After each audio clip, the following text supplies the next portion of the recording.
नमस्कार, मैं हूं भुवनेश सेंगर और आप देख रहे हैं वारदात। दुनिया के सबसे खौफनाक आतंकवादी संगठन ISIS का सबसे ताजा वीडियो किसी के भी रोंगटे खड़े कर सकता है। इस वीडियो में 10 साल का एक मासूम 2 रूसी जासूसों के सिर में बिल्कुल करीब से गोलियां दागता हुआ दिख रहा है।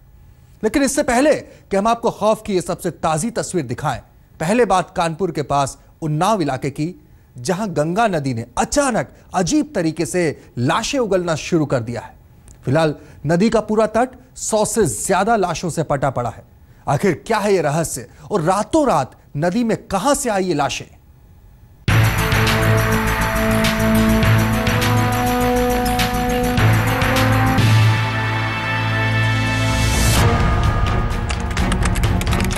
कानपुर के नजदीक गंगा नदी का परियर घाट और घाट के आसपास नदी के दोनों किनारों पर दूर दूर तक बिखरी लाशें।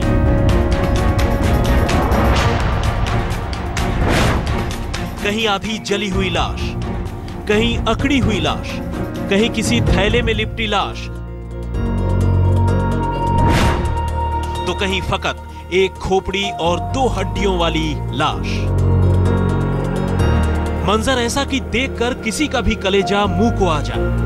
कमजोर दिल वाला हो तो शायद ये तस्वीर नींद में भी पीछा न छोड़े। लेकिन क्या करें, कानपुर के नजदीक उन्नाव कस्बे में गंगा नदी के घाट की हकीकत कुछ ऐसी ही है।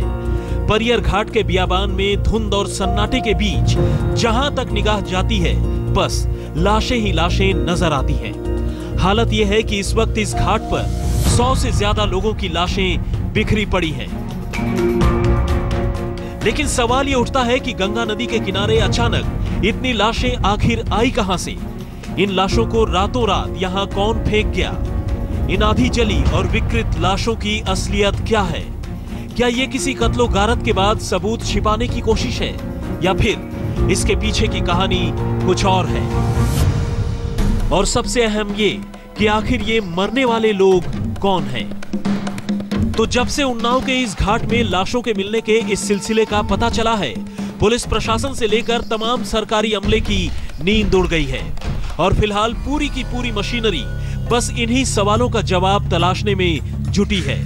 पुलिस की मौजूदगी में फॉरेंसिक के एक्सपर्ट्स जहां DNA सैंपल इकट्ठा कर रहे हैं, वहीं लाशों के कुछ हिस्सों को दूसरे फॉरेंसिक जांच के लिए भी नदी से निकाल लिया गया है। लेकिन हकीकत यही है कि गंगा नदी में मिली ये लाशें फिलहाल अपने आप में किसी पहेली से कम नहीं। उन्नाव के परियर घाट पर गंगा नदी के किनारे लाशों के मिलने का सिलसिला, उनके DNA प्रोफाइलिंग होना और साथ ही साथ उनको दफन करने का सिलसिला लगातार चल रहा है। स्थानीय प्रशासन के सभी लोग यहाँ पर मौजूद हैं और जगह जगह JCB मशीन्स की मदद ली जा रही है लाशों को दफन करने के लिए और उनके ऊपर मिट्टी डालने के लिए। परियर घाट में लाशों की ये अजीबोगरीब कहानी तब सामने आई जब नदी के किनारे पर छिछले पानी में बिखरी तकरीबन 100 से ज्यादा लाशों पर आज तक की निगाह गई। पहले हमने इस मंजर को कैमरे में कैद किया और फिर प्रशासन से इसका सबब पूछा। बस इसके बाद से ही प्रशासन भी जैसे अचानक अपने पंजों पर आ गया। आनन फानन में पूरा सरकारी अमला तमाम लवाजमे के साथ मौकाए वारदात पर था। लाशों की गिनती शुरू हो गई और सबूत इकट्ठा किए जाने लगे। हालांकि मौके पर ऐसे बहुत से लोग मिले जिनका ये कहना था कि ये लाशें अलग अलग जगहों पर नदी में बहाई गई होंगी, यानी सभी की सभी लाशें किसी जुर्म या कत्ल जैसी किसी वारदात को छुपाने के लिए नदी में नहीं डाली गई।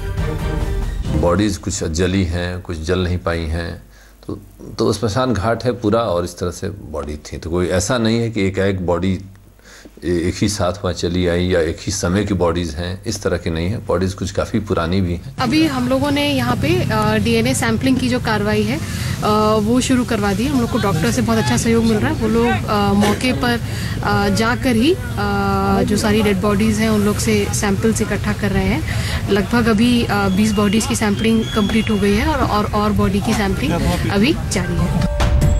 बल्कि कुछ लोगों का तो यहाँ तक कहना था कि कई गरीब लोगों के पास अपने लोगों की लाशों के अंतिम संस्कार के लिए 5,000 रुपए तक नहीं होते और ऐसे में उनके पास लाशों को नदी में बहा देने या फिर नदी के तट पर रेत में दफन कर देने के सिवाय कोई चारा ही नहीं बचता।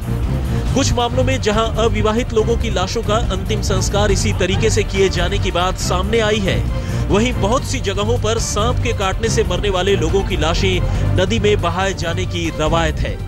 ऐसे में लोग भी ये मानते हैं कि कुछ लाशों के पीछे गुनाह भी वजह हो सकती है, लेकिन बहुत सी लाशें ऐसी हैं जो अलग अलग जगहों पर नदी में बहाई गईं और नदी की धार में बहती हुई यहाँ तक आ पहुंची। जब धार तेज होती है तो लाशें बहकर आगे निकल जाती हैं, लेकिन जहां पानी उतरता है लाशें घाटों पर नजर आने लगती है।